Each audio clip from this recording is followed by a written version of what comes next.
안녕하세요. 여러분들에게 아주 기가 막힌 사연을 소개해드리고 싶은 마음에 한달음에 이곳으로 달려온 30대 여자입니다. 제가 진짜 이 이야기를 어떻게 풀어내야 할지 정말 결혼 기간 동안 사건, 사고가 단 하루도 끊임없이 일어났기 때문에 제 머릿속도 뒤죽박죽입니다. 사연을 쉽게 풀어내고 싶은데 하고 싶은 말이 너무 많아서 어디서부터 손을 대야 할지 잘 모르겠습니다. 정말 이렇게 막막한 기분도 처음입니다. 하지만 최대한 굵직한 사건으로 여러분들의 재미가 있을 법한 이야기들로 추려서 한번 시원하게 제 이야기를 털어놓아 보려고 합니다. 끝까지 제 기가 막힌 이야기들을 들어주시고 여러분들 주위에 혹시라도 이런 비슷한 사람이 있다면 빠르게 손절치기를 바라면서 지금부터 시작하겠습니다. 저는 결혼을 한 지 얼마 지나지 않아서 시모에 대해 완벽하게 파악을 하게 되었습니다. 사실 알고 싶지 않은 부분까지도 시모가 하나하나 알려주었기에 어쩔 수 없이 습득하게 된 부분이라고나 할까요? 저희 시모는 정말 관심병에 정신이 나간 사람이었습니다. 처음 시모를 소개받는 자리에서부터 범상치 않은 느끼기는 했는데 이 정도로 관심병이 가득한 사람일 거라고는 상상도 하지 못했습니다. 첫 만남 자리에서 너무 화려하게 꾸미고 나타나신 터라 제가 와 대박이다 하는 생각을 하게 되었었는데 그게 저를 만나는 자리라서 꾸미신 게 아니더라고요. 그냥 평소에도 정신나간 사람처럼 그렇게 반짝이에 원색으로 된 원단에 디자인도 어디서 본 적도 없는 이상한 레이스가 잔뜩 달린 옷을 입고 다니셨습니다. 저는 진짜 궁금했던 게 도대체 그런 옷들은 어디서 사오는 건지 그게 정말 제일 궁금했다니까요. 저는 아무리 찾아도 그런 옷을 구할 수가 없었거든요. 오죽하면 제가 밤무대 의상인가 싶어서 그런 의상을 파는 곳까지 샅샅이 찾아봤는데 우리 시모 옷의 퀄리티는 그보다 한 수 위였습니다. 남편과 연애를 한 지 2년쯤 지나서 결혼 이야기가 슬슬 나올 때 그런 시모를 마주치게 되었으니 당연히 저는 결혼을 해도 되는 건가 싶은 생각을 하게 되었습니다. 저런 시모와 함께 길이라도 걷는다는 걸 상상하니까 얼굴을 들고 다닐 수 없을 정도로 쪽팔림이 확 몰려왔거든요. 상상을 해보세요, 여러분. 핫핑크색 원피스에 주먹만한 큐빅들이 전체적으로 박혀있고 어깨뽕은 목까지 올라와 있는데 소매와 치마 끝단에는 파란 레이스가 달린 옷을요. 세상에, 진짜 연극 무대에서도 그런 옷은 튀어서 못 입을 것 같은데 아무튼 저는 시모 때문에 너무나도 사랑하는 남편과 관계가 흔들릴 지경이었습니다. 하지만 저 아니면 죽어도 안 된다는 남편의 말에 홀라당 넘어가서 절대로 하지 말아야 할 선을 넘어버렸죠. 네, 주변의 만류에도 불구하고 결혼을 하게 되었습니다. 친구들은 시모가 결혼식 날 새빨간 웨딩드레스라도 입고 나타나면 어쩌려고 그러냐 하면서 저를 놀려대곤 했습니다. 솔직히 저도 그런 걱정이 안 됐다면 거짓말입니다. 우리 시모에게 결혼식 날에는 한복을 입어야 한다고 신신당부를 했고 신랑 측 혼주 한복은 파란 계열이라고 말씀을 몇 번이나 드렸습니다. 결혼식 당일에 우리 시모가 중전마마들이 입는 한복을 입고 나타났을 때 저는 정말 세상이 무너지는 기분이었지만 그래도 한복으로 구색이라도 맞춰주셔서 감사했습니다. 물론 친구들 사이에서는 두고두고 씹어먹을 수 있는 육포 같은 이야기로 남아버렸지만 말입니다. 결혼 후에 알고 보니 저의 시모는 블로그를 운영하시면서 돈을 벌었던 사람이었습니다. 협찬이나 광고를 받으면서 요란스럽게 블로그에 포스팅을 하고 소액의 현금을 받아 챙기는 소위 말하는 인플루언서 같은 느낌의 여자였다고나 할까요? 그래서 항상 그렇게 화려한 옷을 고집하고 본인이 제일 튀어야 한다는 생각을 가지고 살아가고 있었던 것이었습니다. 아무래도 그렇게 하는 편이 주위의 이목을 집중시키기에 좋고 포스팅을 했을 때 인기가 훨씬 많았기 때문에 본인의 관심병을 최대한으로 발산하고 다닌 거죠. 저는 젊은 사람들만 그런 일을 하는 줄 알았는데 시모가 진짜 인기가 꽤 많았는지 블로그에 방문하는 사람들도 한둘이 아니라 하루에 몇백 명, 천 몇백 명을 찍는 사람이었습니다. 댓글들에 시모 보고 추하다고 욕을 하는 사람들도 있었지만 대부분은 시모의 그런 파격 행보를 응원하고 용기를 얻고 간다는 사람들이었습니다.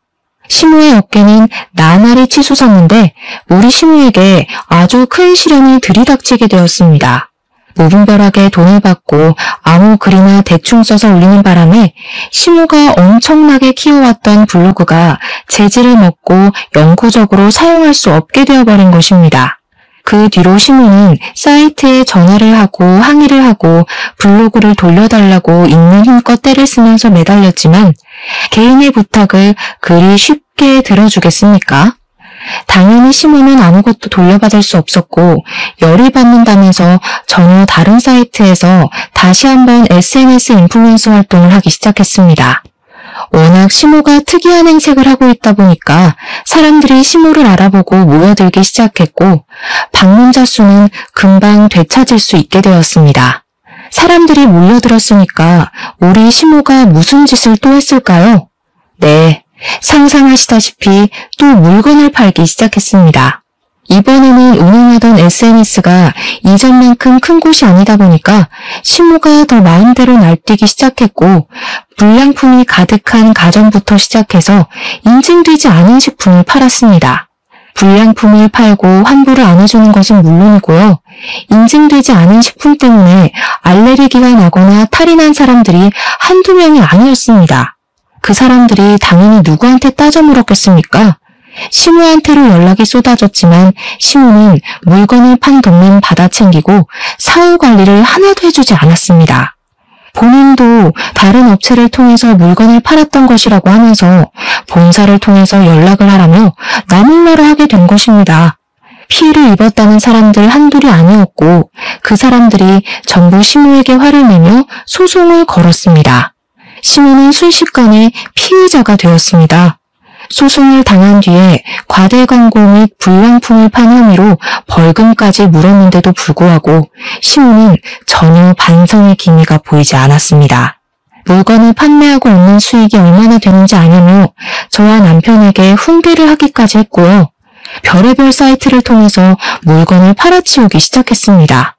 밀려드는 주문에 시모의 휴대폰은 쉴 틈이 없을 정도였고 당연히 시모는 집안 살림에서 완벽하게 손을 떼고 사치품을 모으는 데에만 집중을 했습니다. 그런데 우리 시모가 법에서 얼마나 자유로운 사람처럼 굴었는지 글쎄 물건을 떼다 팔고 장사를 하면서 사업자 신고도 한 번 안 하고 돈만 챙긴 겁니다. 사겠다는 사람이 늘어날수록 현금 영수증을 끊어달라, 신용카드로 결제할 수 있게 해달라 하는 요구가 늘어났지만 시모는 모르쇠로 일관을 했습니다.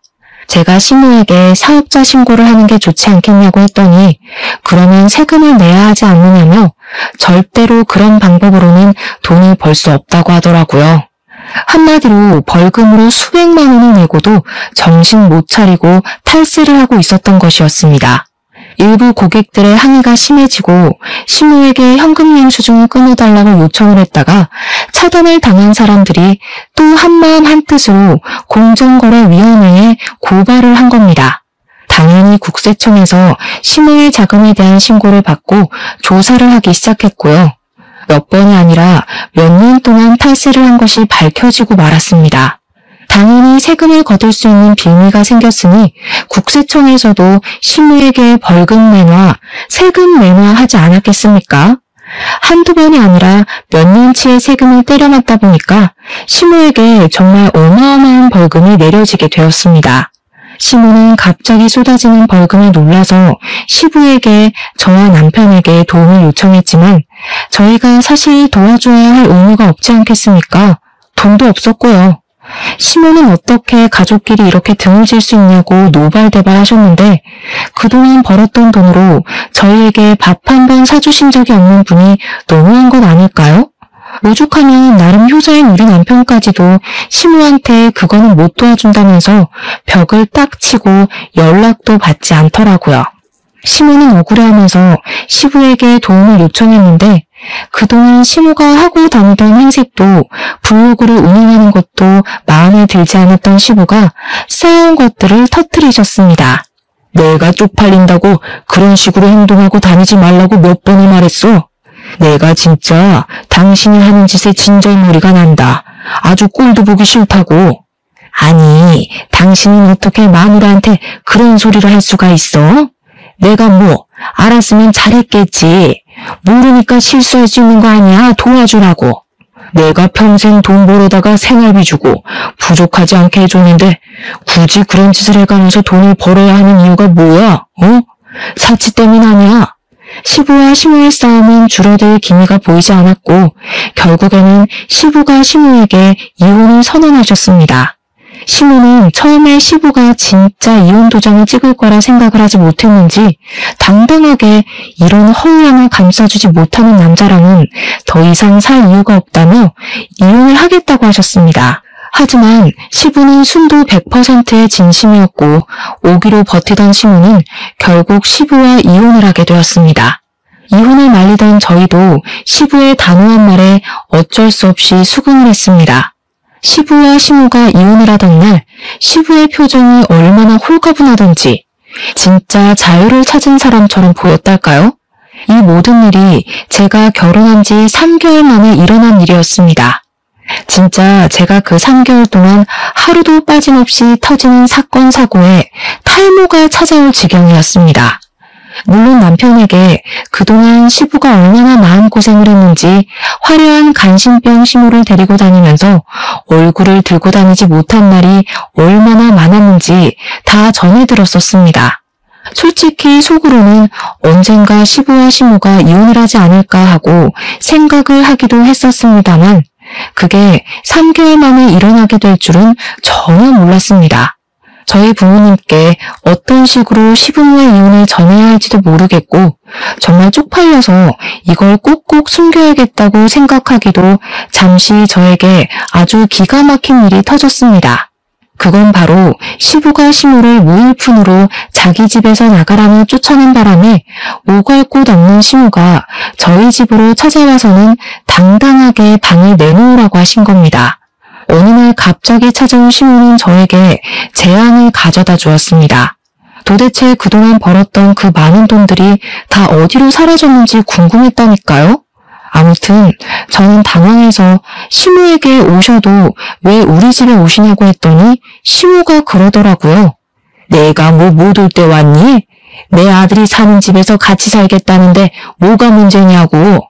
시모는 자연스럽게 잔뜩 들고 온 짐을 어디다 풀어야 하냐고 물어보셨고 저는 그런 시모를 멍하니 바라보고 있는데 남편이 대뜸 옆에서 짐을 가져가더라고요. 작은 방에서 지내는 게 좋겠다면서 그 무거운 짐을 턱턱 들어서 작은 방으로 옮기고는 시모 덮고 잘 이불을 가져오라는데 제가 무슨 소리를 들은 건가 싶었습니다. 시모는 5개월 만에 벌어진 일이라 저는 일단 아무런 대처도 할 수 없었습니다. 같이 부대 끼고 산 지 몇 년이 되었다면 제 의견을 피력하기 훨씬 쉬웠을 겁니다. 하지만 결혼한 지 얼마 지나지 않아 터진 소송에 탈세 혐의, 시부와의 이혼, 그리고 짐 싸들고 집으로 찾아온 것까지 제가 감당하기에 너무 벅찼습니다. 저는 당연히 시모가 며칠만 있으면 집을 얻든 아니면 시부네 집으로 가든 어떻게든 처리가 될 것이라고 생각하고 딱 일주일만 참자는 생각으로 버텼습니다.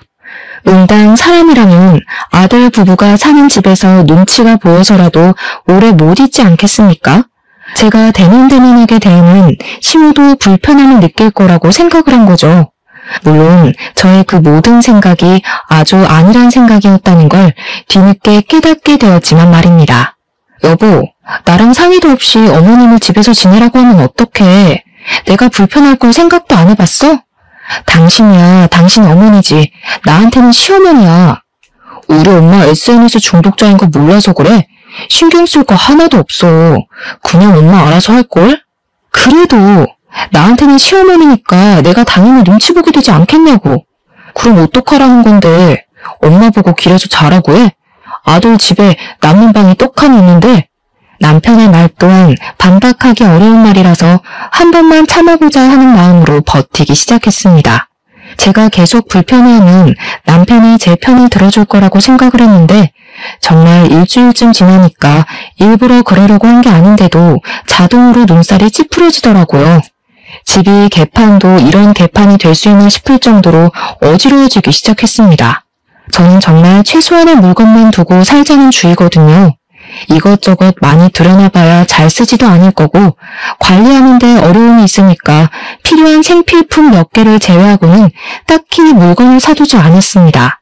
그럼에도 불구하고 집안이 온통 어질러지기 시작했습니다. 이유는 당연히 시모 때문이었습니다. 시모가 평생을 전업주부로 살아왔는데 살림 하나를 못하겠습니까? 시부와 사는 동안에 시모가 집안일을 책임졌기 때문에 오히려 저보다 베테랑입니다. 그런데 저희 집이라는 이유를 뻔뻔하게 대면서 손 하나를 까딱하지 않고 지내시더라고요.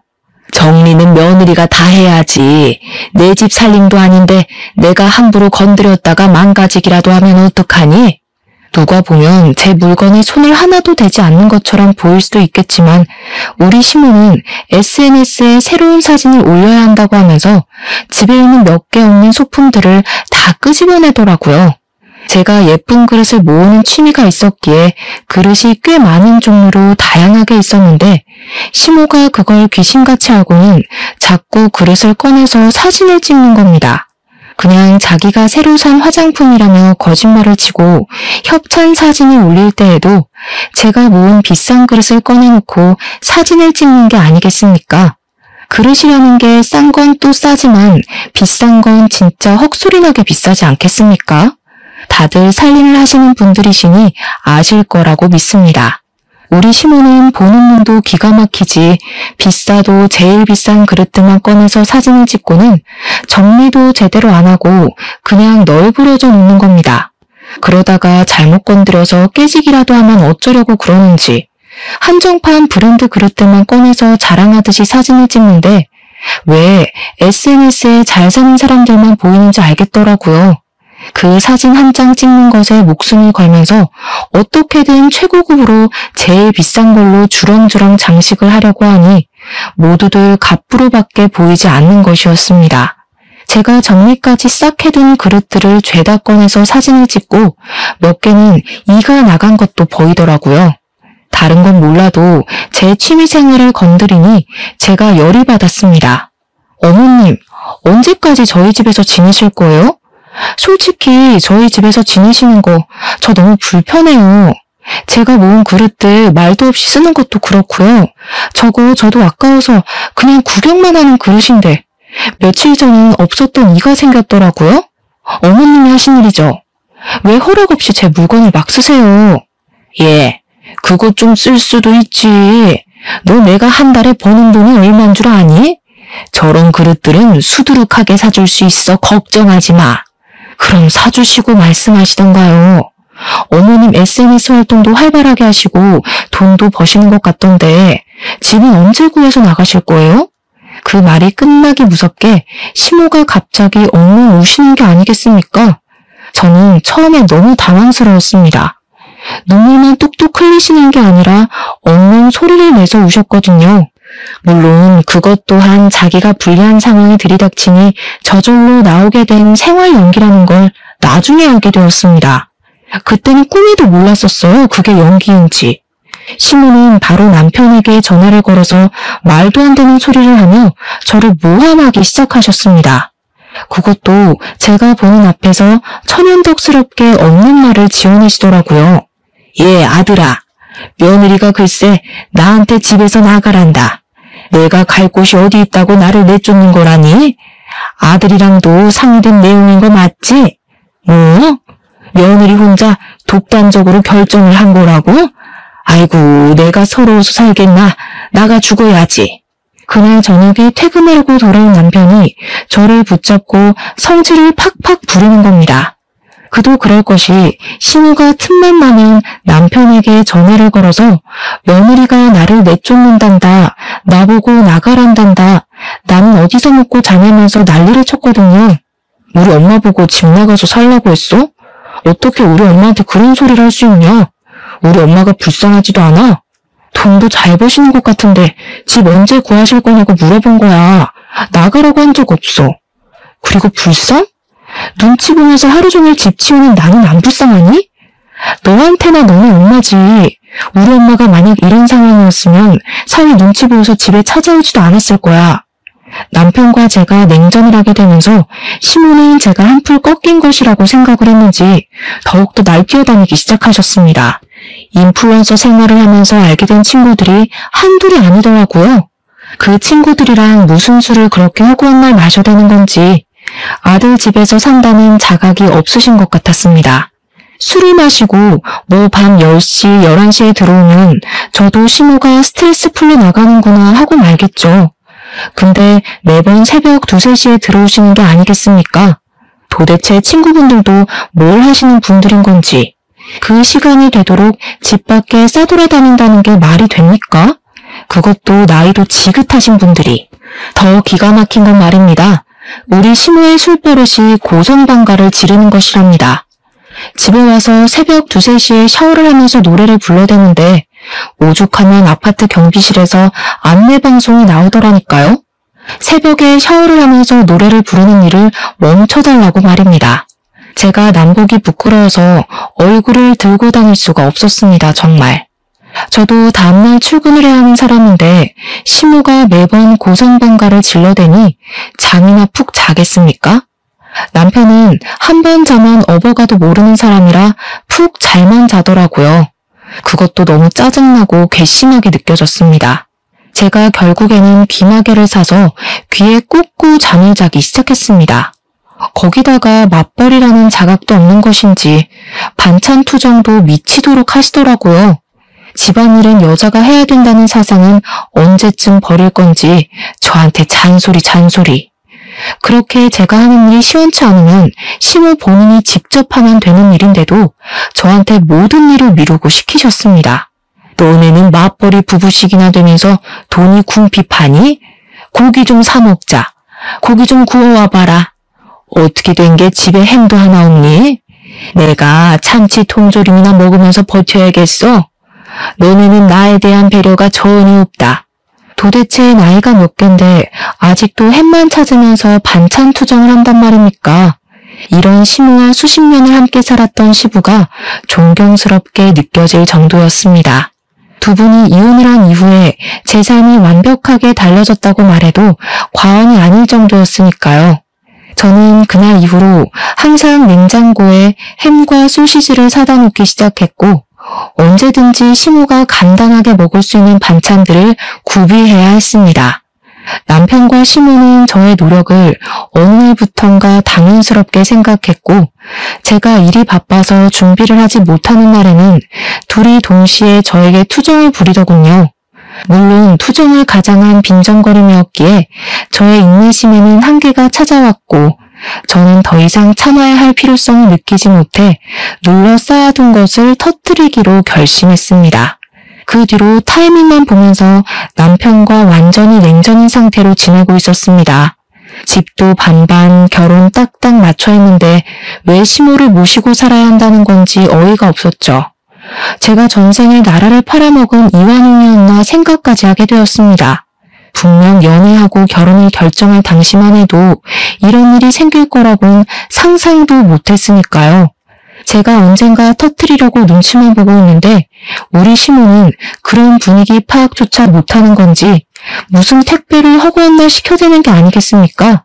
제가 이 많은 상자들은 다 뭐냐고 시모한테 은근히 눈치를 주면서 돈 있으면 물건 사는데 사치를 그만하고 집을 구해서 나가라는 식으로 둘러 말했습니다.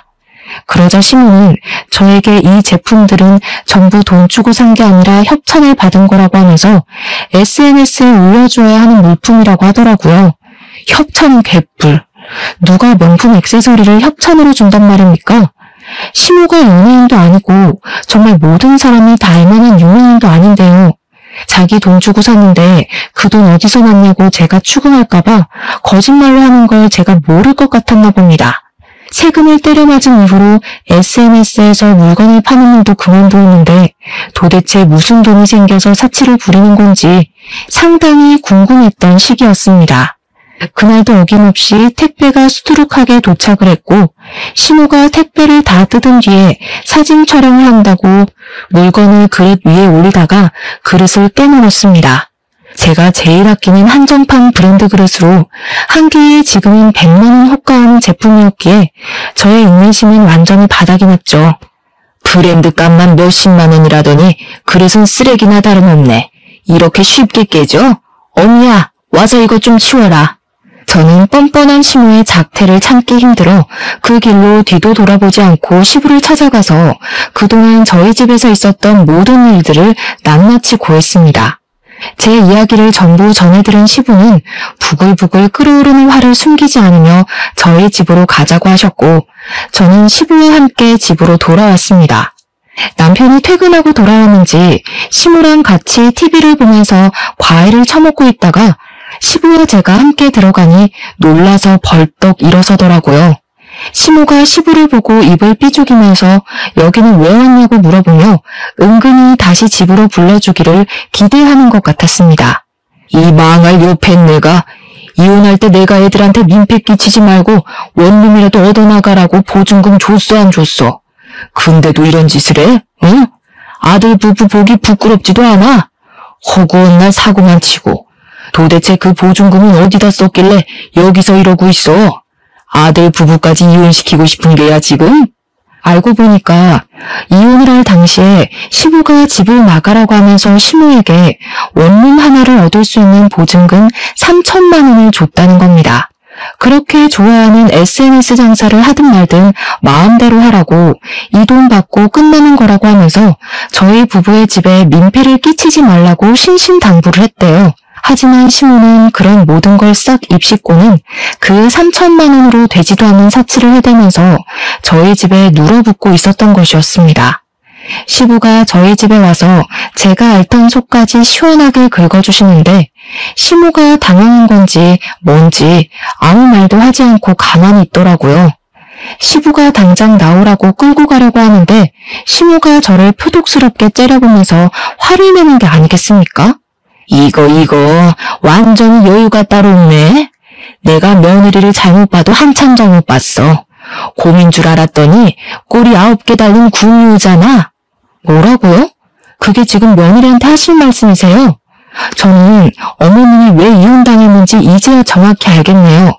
이년이 뭐가 어쩌고 어째? 시엠이 무서운 줄 모르고 지금 뭐라고 한 거니? 내가 이혼을 당한 게 아니라 이혼에 협의를 한 거야. 누구한테 명령거리는 거예요? 우리 집에 와서 어머님이 한 게 뭐가 있어요?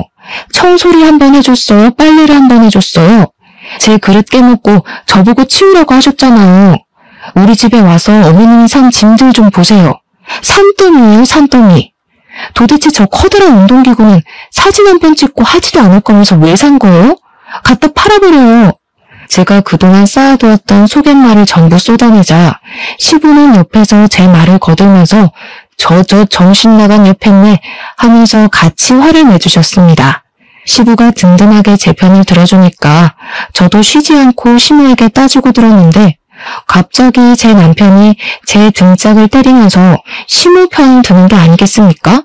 너 지금 우리 엄마한테 무슨 말버릇이야? 너 지금 나 때렸어? 너랑은 더 이상 못 살겠다. 짐 싸서 나가. 제가 짐을 싸서 나가라고 하니까 시모랑 남편이 알박기를 시전하는 것이 아니겠습니까? 자기들이 왜 나가야 하냐면서 반반 결혼한 걸 운운하며 못 나가겠다고 하더라고요. 시부는 그런 시모를 끝까지 쫓아내려고 했지만 시모가 이미 남인 사이에 뭘 참견을 하냐면서 시부에게 당장 나가라고 되려 큰 소리를 쳤습니다. 화가 머리끝까지 난 시부는 시모와 실랑이를 벌이다가 결국 화를 참지 못하시고 먼저 시댁으로 돌아가셨고요. 저는 2대1의 싸움을 시작했습니다. 남편과 저는 네가 나가라, 아니다 네가 나가야 된다 하면서 싸우다가 결국 의견을 좁히지 못했습니다. 나는 둘이고 너는 혼자니까 네가 나가. 친정에 가면 되잖아. 반반 결혼했는데 내가 왜 나가? 아버님이 어머님한테 준 돈으로 원룸 얻어서 나가. 한참을 싸우다가 서로 지고 싶지 않고 억울하고 싶지 않은 마음에 완벽하게 집을 반으로 갈라서 생활하기로 협의를 보았습니다. 안방은 제가 쓰고 안방 화장실도 제가 쓰기로 했습니다. 거울 화장실이랑 작은 방 2개는 남편과 시무가 쓰는 것으로 협의를 보았습니다. 거실 소파도 딱 반, 부엌도 딱 반으로 갈라서 쓰기 시작하고 네 물건이다 내 물건이다 하나하나 따지면서 시끄럽게 살기 시작했습니다. 저는 오히려 편하더라고요. 밥도 제가 먹을 것만 딱딱 준비하면 되고 제 물건을 아무도 건드리지 않으니 오히려 정리할 게 별로 없어서 좋았습니다. 그렇게 말도 안 되는 냉전 상태로 버티기를 3주쯤 지났을 때였습니다. 잠깐 편의점에 갔다가 집에 돌아갔는데 시무가 제 화장실에서 뭔가를 들고 나오는 게 아니겠습니까? 꼬투리 잡을 게 생겼다 싶어서 달려가 시무 손을 확 잡아챘더니 글쎄 손바닥에 제가 아껴 쓰는 엄청 비싼 헤어 트리트먼트 한 덩어리가 있지 않겠습니까? 얼마나 어이가 없던지. 그렇게 사치를 즐기면서 헤어 트리트먼트 살 돈은 없는 건지 싶어서 제가 비웃음을 피식 흘렸습니다. 제가 손바닥에 짜낸 트리트먼트를 덜어내고 짜증나서 제 맨머리에 발라버렸더니 시모가 기겁을 하면서 부들부들 떨더라고요. 제가 그렇게까지 치사하게 굴 줄 몰랐던 건지 시모가 어이없어 하는데 그 표정이 너무 웃겨서 진짜 통쾌할 지경이었다니까요. 제 물건에 함부로 건드리지 마시죠. 언제 남이 될지도 모르는 사이에 말하는 싹수하고는 그렇게 치사하게 굴다가는 대머리 된다. 그건 어머님이 더 걱정하셔야 할 것 같은데 저 머리숱 엄청 많아서 괜찮아요. 그리고 제가 치사하게 된 이유를 생각해 보시면 좋겠네요. 그 뒤로 일부러 저 보란 듯이 집에서 고기를 구워 먹지를 않나, 둘이 외식을 하고 오지를 않나, 진짜 짜증나게 굴더라고요. 참다 제가 더 이상은 이렇게 사는 게 아닌 것 같다는 생각이 들어서 남편에게 이혼을 하자고 이혼 서류를 들이밀었습니다. 제가 막상 이혼을 하자고 하니까 갑자기 남편이 그건 아닌 것 같다면서 저를 말리려고 들더라고요. 아니긴 뭐가 아니야? 이렇게 사느니 그냥 이혼하는 게 낫지. 이 정도면 네가 숙이고 들어와야 정상 아니야? 진짜 독하다 독해. 나도 할 만큼 하고 참을 만큼 참았어. 도대체 자기가 한 일이 뭐가 있다고 집에서 저 보란듯이 고기만 구워 먹던 놈이 뭘 참았다는 건지 어이가 없었습니다. 이혼을 하자고 선언한 이후에 저희는 눈도 마주치지 않게 되었는데 우리 관심병 말기 환자인 시모가 글쎄 SNS에 요즘 유행하는 거라며 강아지를 하나 데려온 게 아니겠습니까? 요즘 뭐 반려동물을 데리고 키우는 모습을 보여줘야 댓글이나 조회수가 늘어난다고요. 책임도 지지 못할 강아지를 키우겠다는 겁니다. 저 진짜 졸도해버리는 줄 알았습니다. 갑자기 개를 키우겠다고 하니까 당연히 정신 나가지 않겠습니까? 거기다가 이 개가 시모를 닮아도 쏙 빼닮은 겁니다. 조금만 해가지고 이를 드러내면서 하루 종일을 컹컹 짖어대는데 더 이상은 못 살겠다 도망가자 싶었습니다. 하지만 여러분, 제가 이대로 그냥 도망가면 되겠습니까? 최고의 복수를 하고 뒤도 돌아보지 않고 떠나기로 결심했습니다. 저는 고민 끝에 어떤 복수를 할까 생각하다가 언젠가 전해 들었던 반려동물로 부부싸움을 했다는 사연을 떠올리게 되었습니다. 그 사연으로 말할 것 같으면 남편이 거미랑 뱀 이런 걸 키워서 와이프랑 이혼을 하게 된 이야기로 기억하고 있었는데 저도 뱀이나 거미를 키워야겠다고 마음을 먹은 것입니다. 그래서 파충류들을 파는 전문숍에 가서 둘러보는데 제가 또 그런 걸 별로 안 좋아해서 그런지 미치도록 징그러워서 엄두가 안 나더라고요. 거기다가 먹이도 벌레랑 개구리 같은 걸 줘야 한다고 하는데 제가 또 벌레를 엄청나게 무서워하거든요. 그래서 뱀이랑 거미를 포기를 하게 되었습니다. 한번 입양을 하면 평생을 키워야 하는데 제가 뱀과 거미를 책임질 자신이 없었습니다. 펫숍 직원분이랑 엄청나게 머리를 맞대고 고민을 한 결과 바로 앵무새를 키우기로 결정을 내렸습니다. 직원분께서 추천을 해주셨는데 앵무새가 똑똑하기도 엄청 똑똑하고 말도 잘하고 시키는 것도 반복 학습을 하다 보면 잘 해낸다고 하는 게 아니겠습니까? 머릿속에 앵무새와 함께 사는 그림이 마구마구 그려지면서 제대로 된 복수를 할 수 있을 것 같다는 생각이 들었습니다. 앵무새를 입양한 이후 방에서 혼자 앵무새에게 시모의 사진을 보여주면서 말을 연습시켰습니다. 처음에는 제대로 해내지 못하던 앵무새가 글쎄 3일이 딱 지나니까 시모 사진만 봐도 큰 소리로 욕을 하기 시작하더라고요. 그래서 보란듯이 거실 제 소파 자리 옆에다가 앵무새의 집을 설치했습니다. 시모는 제 앵무새를 보더니 별짓 다 한다면서 깔깔거리면서 비웃더라고요. 제가 발끈하려던 그 순간 갑자기 앵무새가 시모를 보면서 소리를 꽥 질렀습니다. 썩을 년, 저 썩을 년, 썩을 년, 저 썩을 년. 제가 시모의 사진을 보여주면서 연습을 시킨 보람이 드디어 빛을 발하게 된 것입니다. 앵무새가 시모를 향해서 고개를 까딱이며 썩을 년 하니까 시모의 표정이 딱딱하게 굳어서는 앵무새한테 저게 지금 뭐라고 하는 거냐며 분노를 금치 못하더라고요. 제가 썩을 년이라고 할 때마다 간식을 주었더니 저에게 간식을 달라고 날갯짓을 하는데 어찌나 속이 시원하고 귀엽던지 바로 앵무새에게 간식을 전해주면서 시모에게 웃으면서 말했죠. 동물도 원래 좋은 사람, 나쁜 사람 구별한다고 하잖아요. 그 이후에 또 사이다 같은 일이 펼쳐졌습니다. 저희 시모가 약간 탈모가 있으시거든요. 그래서 제 헤어 트리트먼트도 몰래 가져다 쓴 거였고요. 하지만 유전자의 힘이 워낙 강하지 않겠습니까? 저희 남편 또한 탈모의 증상이 서서히 나타나고 있었고 앞머리부터 벗겨지기 시작하더라고요. 30대 후반의 나이가 되니까 바닥에 떨어지는 머리카락의 양도 늘어나고 M자 탈모가 눈에 띄게 진행이 되고 있어서 남편은 병원에서 탈모약을 처방받아서 먹고 있었습니다. 물론 저는 그 사실을 다 알고 있었으니 남편이 예민하게 생각하는 머리카락을 가지고 복수를 해야겠다 결심을 했습니다. 일부러 남편이 퇴근하는 시간에 맞춰서 앵무새를 집안에 풀어다 놓았고 이번에도 역시 간식을 주면서 남편의 머리채를 뜯는 연습을 시켰습니다. 말을 하는 것보다 행동을 가르치는 게 훨씬 오래 걸리긴 했지만 노력하는 자는 빛을 발한다고 하지 않았겠습니까? 어느 날 퇴근하고 온 남편의 머리 위에 앉은 앵무새는 그 가느다란 발가락과 부리를 가지고 남편의 머리카락을 쥐어뜯기 시작했습니다. 모근이 단단하게 붙어있는 머리카락을 죄다 쥐어뜯으니 남편이 고통스럽기도 하고 혹시라도 탈모가 두드러질까봐 걱정도 되었겠죠. 하지만 하늘은 재빨리 날아다니는 새를 자기가 무슨 수로 잡겠습니까? 번번이 잡으려고 할 때마다 쏙쏙 도망치는 앵무새 때문에 남편은 화가 머리끝까지 난 것 같았습니다. 진짜 어찌나 통쾌하고 기분이 좋던지 세상에 살면서 이렇게 기분 좋은 복수를 해본 적도 없는 것 같습니다. 남편이고 시무고 할 거 없이 앵무새에게 화만 내니까 우리 앵무새도 자기를 예뻐하는 주인을 알아보지 않겠습니까?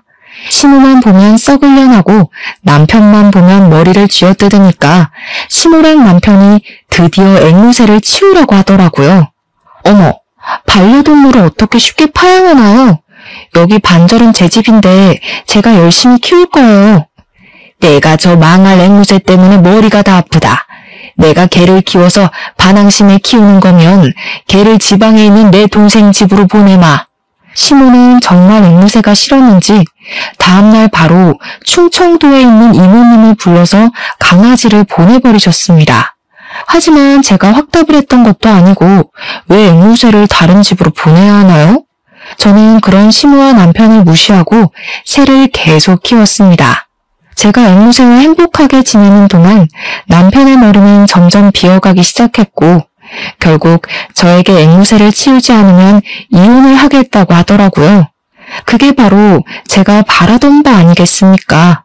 이혼을 하기로 결정을 내린 뒤 서류를 작성하고 협의 이혼으로 진행하자고 말이 나왔습니다.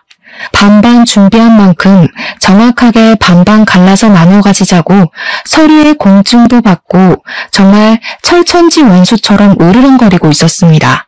앵무새로 복수를 준비하긴 했지만 솔직한 말로 이런 식으로 끝을 내기에는 조금 찝찝하고 서운한 마음이 들더라고요. 그동안 같이 살면서 제가 시모에게 당했던 그 거지 같은 일들을 이렇게 쉽게 끝내줄 수 없다는 생각이 번뜩 스친 겁니다. 저는 바로 인터넷에 글을 올렸습니다. 어떤 글이냐고요? 바로 시모가 자주 활동하는 인터넷 카페 사이트에다가 시모의 모든 강연을 벗겨내는 글을 올린 것입니다. 우리 시모가 그 카페에서 얼마나 어이없는 강연을 쓰고 다녔냐면요. 매번 사치품들을 올려대고 사진으로 온갖 보정을 다하면서 자기가 대기업 사모님인 것처럼 행동하던 곳이었습니다.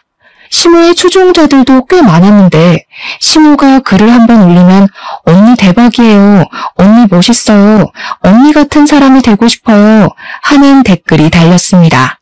저는 당연히 우리 시모의 추악한 본 모습을 보여주겠다는 일념 하나로 엄청나게 상세한 저격글을 올렸습니다. 우리 시모 아이디 땡땡동 사모님을 고발합니다 라는 제목으로 글을 올렸더니 게시한 지 30분도 되지 않아서 몇백 명이 있더라고요. 우리 시모를 고발합니다. 이혼당하고 시부가 원룸이라도 얻어서 나가라고 준 돈을 꿀꺽 사치품 사는데 사용했습니다. 아들 부부 집에 쳐들어와 자기 마음대로 방을 차지하고는 이래라 저래라 감나라 배나라 하네요.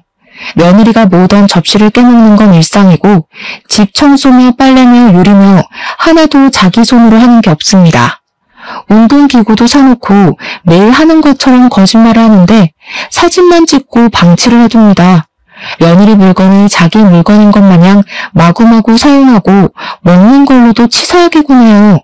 반응은 물론이고 조회수에 댓글까지 수두룩하게 달리는데 진짜 꿀잼이더라고요. 그 카페에 있는 사람들도 누군가의 며느리이지 않겠습니까? 다들 땡땡동 사모님은 대기업 사모님 아니었냐고 깊은 배신감이 든다고 난리가 났습니다. 그런 사람인 줄 몰랐습니다. 부터 무슨 효소 팔고 있던데 사지 말아요. 탈세 혐의 있는 사람입니다. 그 사람 사업자도 없어요. 등등 제대로 터졌습니다. 시모는 그 글로 인해서 인터넷 카페에서 추방을 당하게 되었고 저에게 명예훼손으로 신고를 하겠다고 노발대발했습니다. 마음대로 하세요, 어머님. 어머님 탈세 맞잖아요? 제가 공익을 위해 제보를 한 건데 뭘. 벌금 나와봐야 얼마 안 나와요. 마음대로 하세요. 거기다가 그 글이 쑥쑥 퍼져 남편의 회사에서도 꽤 이슈가 되었나 보더라고요. 저는 은근슬쩍 남편 회사 인트라넷 게시판에도 그 글을 올렸습니다. 약간의 내용을 수정해서 그 글의 주인공이 우리 남편의 어머니라는 것을 알아볼 수 있게 말입니다. 슬쩍 남편이 제 편을 들지 않았던 것까지 추가를 하니 우리 남편 이미지도 완전히 나락으로 떨어졌습니다. 속 시원한 복수를 하고 나서 저에게 달려드는 그 둘을 완벽하게 제지하고 저는 이혼을 했으며 정확하게 반반 나눠 재산을 챙겼습니다. 시모랑 남편은 그 반을 가지고 어디서 뭐라고 사는지 모르겠지만 이제 분풀이할 대상도 없고 부려먹을 대상도 없으니 둘이 치고받고 싸우겠죠? 똑같은 모자 관계에는 틀림없으니 오래오래 행복하진 못할 것 같습니다. 저는 솔로가 되어 요즘 제가 하고 싶은 거 다 하고 먹고 싶은 거 다 해먹으면서 행복하게 살고 있습니다. 자유라는 게 이렇게도 기분 좋은 것이더라고요. 이혼한 거 하나도 후회되지 않습니다. 앞으로도 제 인생 잘 밝히며 살도록 하겠습니다. 감사합니다.